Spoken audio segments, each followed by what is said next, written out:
तो दोस्तों आपका स्वागत है हमारे YouTube चैनल स्माइल विद एजुकान। देखिए बच्चों, हम ज्योग्राफी के दूसरे चैप्टर को लेकर आ चुके हैं और ज्योग्राफी के दूसरे चैप्टर जिसका नाम है वन एवं वन्य जीव संसाधन, क्योंकि संसाधन को हम पहले भी पढ़ चुके हैं तो उसी से रिलेटेड है ये वन एवं वन्य जीव संसाधन। इसमें केवल हम वन और वन्य जीवों की बात करेंगे, ठीक है ना बच्चों। बहुत ईजी है, इसमें केवल ये समझ लीजिए कि सब कुछ फैक्ट है और फैक्ट पर आधारित ही हमारा चैप्टर है। इसको आपको सीधे सीधे पढ़ना है, इसमें कुछ ज़्यादा बताने की आवश्यकता इतनी पड़ेगी नहीं, है ना। इसमें कोई ऐसा मैटर बनेगा नहीं। जैसे पहला है जैव विविधता का अर्थ है, यानी जैव विविधता। देखो विविधता शब्द को समझिए आप। विविधता मतलब अलग अलग प्रकार की चीज़ें, है ना। विविध यानी विभिन्न प्रकार की चीज़ें, और जैव माने जीव, यानी विभिन्न प्रकार के जीवों की बात कर रहे हैं। वह जैव विविधता का मतलब हो गया विभिन्न प्रकार के हम जीवों की बात कर रहे हैं। तो देखिए जैव विविधता का अर्थ है आपस में घनिष्ठ रूप से जुड़े हुए तथा परस्पर निर्भर पादपों और जंतुओं के विविध प्रकार। क्या मतलब है बेटा जैव विविधता का, समझ में आया कुछ? एक बार और देख लीजिए। ये यानी ऐसे पादप या जीव जो एक दूसरे से जुड़े हुए हैं, एक दूसरे पर निर्भर हैं, इनके विविध प्रकार या अनेकों प्रकार ही क्या कहलाती है? जैव विविधता। अब आता है प्राकृतिक वनस्पति। प्राकृतिक वनस्पति का अर्थ है प्राकृतिक रूप से स्वयं उगने व पनपने वाले पादप समूह, वन, घास, भूमि आदि आदि इसके प्रकार हैं, ठीक है ना बेटा। तो यानी प्राकृतिक वनस्पति का क्या अर्थ हुआ बेटा? यानी प्राकृतिक वनस्पति का अर्थ है कि जो स्वयं प्राकृतिक रूप से पैदा हुए हैं, उगे हैं और पनपे हैं, ऐसी घास, वन, भूमि आदि इसके प्रकार ही क्या कहलाते हैं? प्राकृतिक वनस्पति हैं। इसे अक्षत वनस्पति के रूप में भी जाना जाता है। इस बात को अंडरलाइन कर लीजिएगा। अक्षत वनस्पति, अक्षत वनस्पति ये नया वर्ड है। अक्षत वनस्पति मैं इसको अलग से बता देता हूँ, अक्षत वनस्पति कहा जाता है। अगला है बेटा स्वदेशी वनस्पति प्रजातियाँ, यानी अपने देश की। एक तो बेटा स्थानिक यानी जो प्राकृतिक भी है, इन्हें अक्षत कहा जाता है, भी समझाया था। तो वे वनस्पति जो कि विशुद्ध रूप से भारतीय हैं, इसे स्वदेशी वनस्पति प्रजातियाँ भी कहते हैं। यानी ऐसी प्रजातियाँ जो बिल्कुल शुद्ध रूप से हमारे देश से जुड़ी हुई हैं, विशुद्ध भारत की जातियाँ हैं, वो क्या कहलाती हैं? भारतीय वनस्पति कहलाती हैं।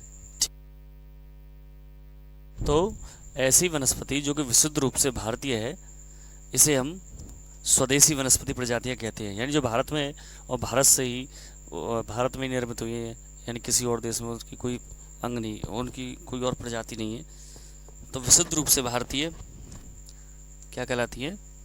स्थानिक पादप कहलाती है। नेक्स्ट है बेटा पारतंत्र, जिसे हम पारिस्थितिक तंत्र कहते हैं। यानी किसी क्षेत्र के पादप और जंतु अपने भौतिक पर्यावरण में एक दूसरे पर निर्भर व परस्पर जुड़े हुए होते हैं। ये बिल्कुल सही बात है कि हर यानी इस वातावरण में हर जीव एक दूसरे पर निर्भर है, हर वनस्पति एक दूसरे पर निर्भर है, एक दूसरे से कनेक्टेड है। तो इस पर्यावरण में भौतिक रूप से हम एक दूसरे पर निर्भर हैं। यही एक पारिस्थितिक तंत्र बनाता है। यही क्या बनाता है बेटा? पारिस्थितिक तंत्र बनाता है। मानव भी इस तंत्र का एक प्रमुख भाग है। हम भी तो पादपों पर निर्भर है। वन्य जीव, वन जीव जो कि अपने प्राकृतिक पर्यावरण में रहते हैं, यानी वन्य जीव जो अपने प्राकृतिक पर्यावरण में रहते हैं, वो वन्य जीव कहलाते हैं। Flora and fauna, flora and fauna को मतलब वनस्पति की बात कर रहे हैं। फ्लोरा एंड फौना वनस्पति और पादपों के लिए यूज़ किया जाता है।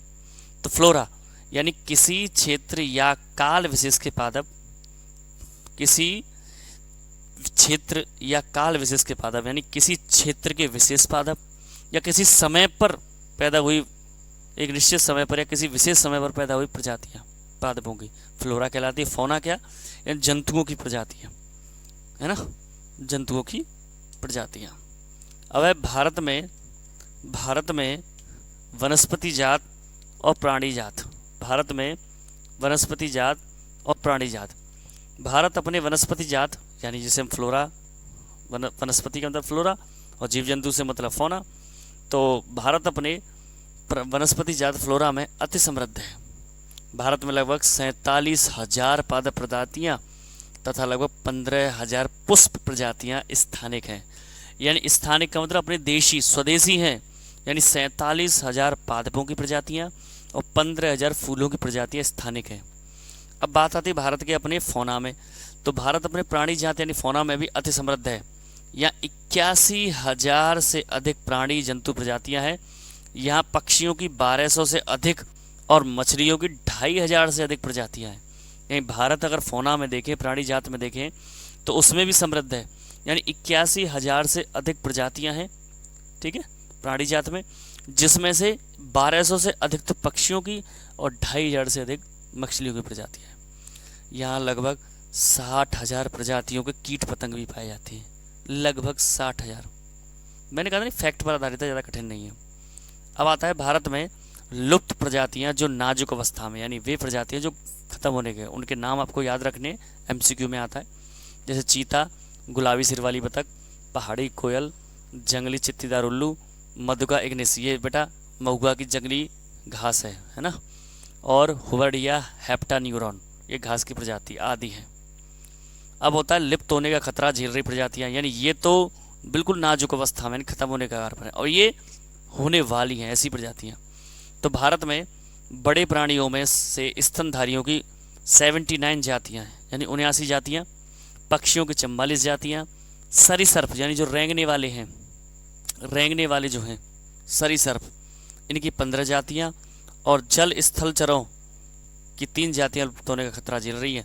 लगभग 1500 पादप जातियों के भी लुप्त होने का खतरा बना हुआ है। ये बेटा फैक्ट है, मैं आपको पहले ही कहा था कि फैक्ट पर आधारित चैप्टर है, इसमें आपको केवल MCQ के आधार पर याद रखना है।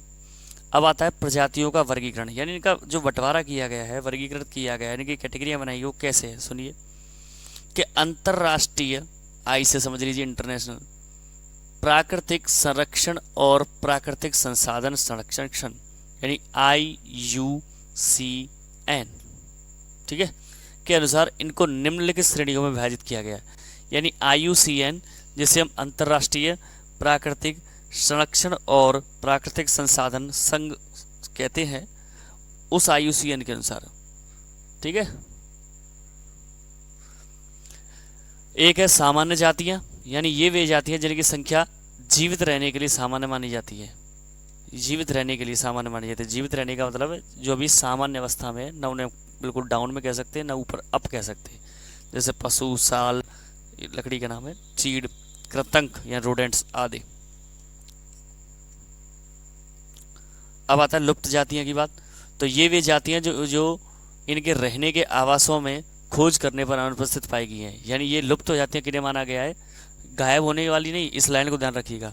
कि यानी वे जातियां जो इनके स्थान थे, जहाँ पर ये रहती थी, जहाँ इनके आवास थे, वहाँ पर जब इन्हें खोजा गया तो ये वहाँ पाई नहीं गई, अनुपस्थित पाई गई, ठीक है। तो उन्हें लुप्त जातियों की कैटेगरी में रख दिया गया, जैसे एशियाई चीता, गुलाबी सिर वाली। अब आता है सुभेद्य जातियाँ, यानी ये वे जातियाँ हैं जिनकी संख्या घट रही है, जिनकी संख्या घट रही है, जिन विषम परिस्थितियों के कारण इनकी संख्या आदि, इनकी संख्या पर विपरीत प्रभाव डालने वाली परिस्थितियाँ नहीं बदली गई, तो इनकी संख्या घटती चलती रहती है और ये संकटग्रस्त जातियों की श्रेणी में शामिल हो जाएंगी। मैं इसको शॉर्ट में कर देता हूँ। ये सुभेद्य जातियों में वे हैं जो खत्म होने के कगार पर आ रही हैं, चाहे तो पर्यावरण के बदलाव के कारण या पारिस्थितिकी के बदलाव के कारण।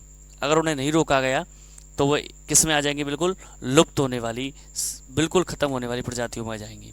जैसे नीली भेड़, एशियाई हाथी और गंगा नदी की डॉल्फिन। ये गंगा नदी लिखा हुआ ना, इसमें डॉल्फिन रह गया है, गंगा नदी की डॉल्फिन।